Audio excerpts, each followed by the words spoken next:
Ciao, benvenuti a un nuovo episodio di Art Stories a Roma. Oggi vorrei parlarvi di un'opera estremamente interessante conservata presso la Galleria Borghese di uno dei miei artisti preferiti, Antonello da Messina.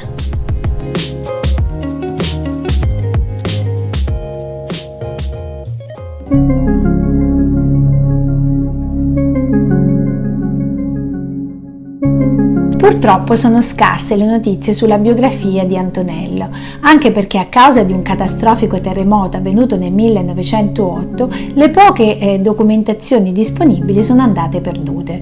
Sappiamo che intorno al 1430-1431, probabilmente anno della nascita di Antonello, Messina in Sicilia era la seconda città dopo Palermo per importanza e per numero di abitanti, anche perché Messina era dotata di un porto franco di notevole importanza strategica e commerciale, in quanto è al centro del bacino mediterraneo, per cui confluivano mercanti e imprenditori provenienti non solo da Venezia, Firenze e Genova, ma anche dalla Spagna, dall'Inghilterra, dalla Francia e dalle Fiandre. Per cui immaginate una città molto vivace da un punto di vista internazionale. Nonostante ciò, a Messina non si era sviluppata una scuola d'arte qualificata.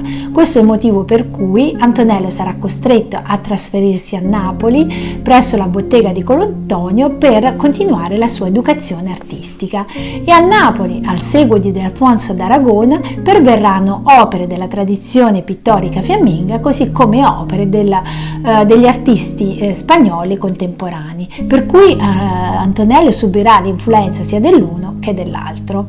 Sappiamo per certo da un documento del 1457 che Antonello era già una personalità artistica autonoma e indipendente, per cui era capo di una bottega prolifica che si occupava dell'esecuzione di polittici e gonfaloni.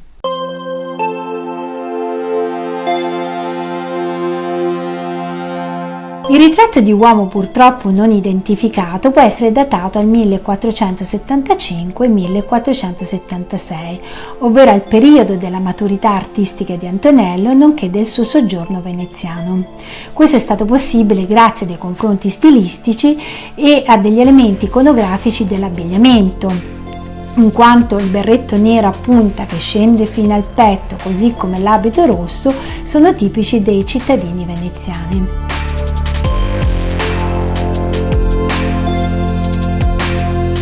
Comunque questo ritratto è di grande novità, in quanto rompe con la ritrattistica dell'arte italiana, che prevedeva comunque un ritratto di profilo su ispirazioni di monete antiche, e si rifà alla ritrattistica dell'arte fiamminga per la posa di tre quarti. In quest'opera comunque Antonello è già indipendente e autonomo rispetto alla tradizione fiamminga, in quanto tende a ravvicinare il personaggio, ne taglia le mani, che invece è un elemento di raccordo fondamentale della ritrattistica fiamminga. Dall'arte fiamminga Antonello apprende la tecnica d'olio, che poi diffonderà sul resto d'Italia, e attraverso queste velature sottili e brillanti riesce a creare e a rendere l'effetto fisionomico quasi miniaturistico, perché basti osservare le sopracciglia così accurate, dettagliate, minicolose, così come la bocca, il naso, gli occhi, che accentuano ancora di più l'aspetto psicologico del personaggio, un personaggio arguto, intelligente, furbo.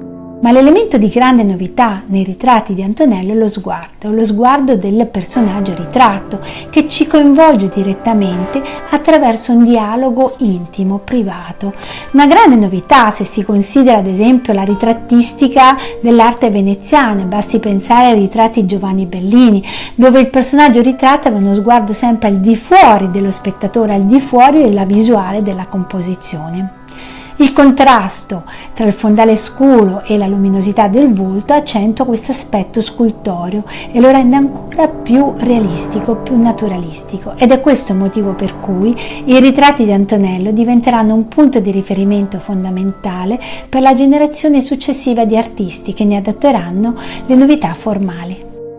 I ritratti di Antonello somigliano, sono l'idea stessa, l'archè della somiglianza. Grazie per la vostra attenzione, ci vediamo presto con un nuovo episodio di Art Stories e una nuova opera d'arte presente a Roma. Grazie e a presto!